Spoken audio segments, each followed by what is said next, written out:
Hello and welcome.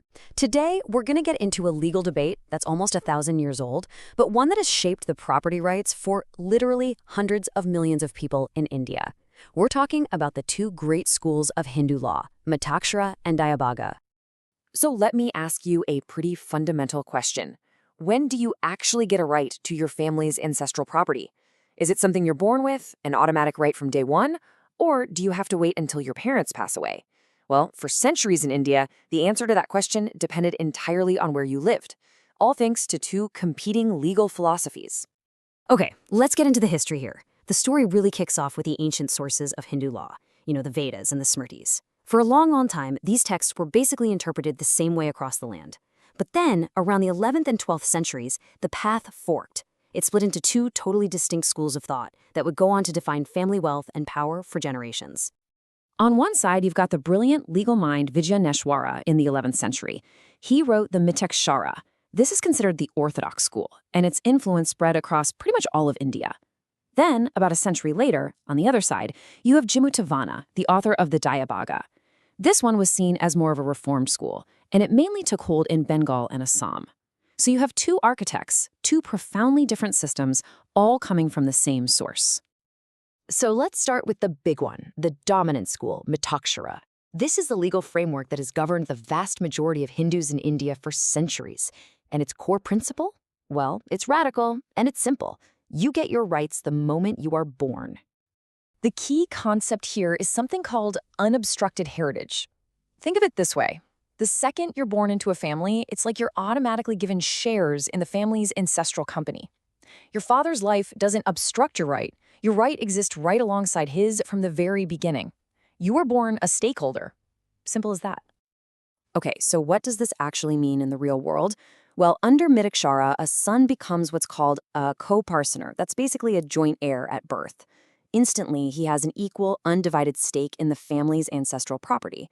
This means the father is less of an absolute owner and more like a manager of the family assets. He can't just go and sell the land without getting consent from the other co-parsoners. And a son can even go to court and demand his share be separated, even while his father is still alive. All right, now let's travel east, over to Bengal and Assam, where a completely different idea took root. This is the Dayabhaga school, and it offers a totally different answer to our big question. The philosophy behind Dayabhaga is called obstructed heritage. And here, the patriarch's life is an obstruction to your claim. Your rights just don't exist yet. The best way to think about it is like a traditional will. The person who owns the property has absolute total control over it during their lifetime. The heirs only get their share after the owner has passed away. Until then, they have zero legal claim. So under Dayabhaga, it's really straightforward. Sons get absolutely no property rights at birth. None. All rights only kick in the moment the father dies. This makes the father the absolute, sole owner of everything. Doesn't matter if it's ancestral or if he earned it himself. He can sell it, he can gift it, he can will it away to whomever he wants, and his sons have absolutely no legal power to stop him. Okay, so we've got two systems. One is all about birthright, the other is all about inheritance. But why are they so different? I mean, what's the reason? The answer is in their fundamental philosophical disagreements about the whole purpose of inheritance. And this is where it gets really fascinating. So this, right here, is the heart of the matter. The Mitakshara school is based on something called Propinquity, which is really just a fancy way of saying nearness of blood. It's a secular, biological idea. The closest relative inherits. Simple. But the Dayabhaga school, it's based on religious efficacy. Inheritance there isn't about blood. It's about who can provide the most spiritual benefit to the soul of the person who passed away, mostly by performing funeral rites like the Pindadan ceremony. You see, this was Vijnaneshwara's big revolutionary move. The word sapinda, which was key to figuring out heirs, traditionally had a religious meaning tied to offering food to ancestors. Vijnaneshwara just redefined it. He said it means being connected by particles of the same body.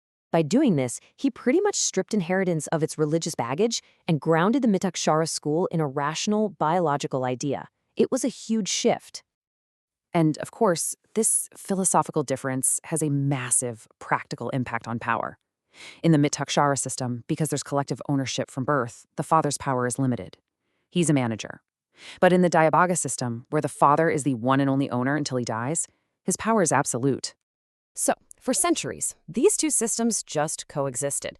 But as India rolled into the modern era, there was a big push to unify these ancient laws and, maybe most importantly, to address the massive gender inequality that was baked into both systems.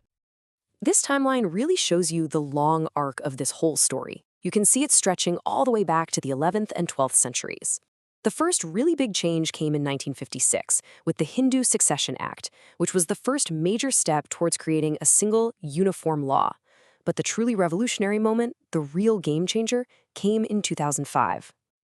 This changed everything. The 2005 amendment took that core principle of the Mitakshara school, the birthright, and extended it to daughters. For the very first time, daughters became co-parceners just like their brothers, with the exact same claims to ancestral property from the moment they were born. But the 2005 law wasn't a perfect fix. It created a really critical new question. Did your father have to be alive in 2005 for you, as a daughter, to claim this new right? And this led to conflicting court decisions for years and years, until the Supreme Court finally stepped in and settled it once and for all in 2020. In the landmark case of Vanita Sharma versus Rakesh Sharma, the Supreme Court delivered a final, incredibly powerful clarification. It ruled that a daughter's right is a birthright, period.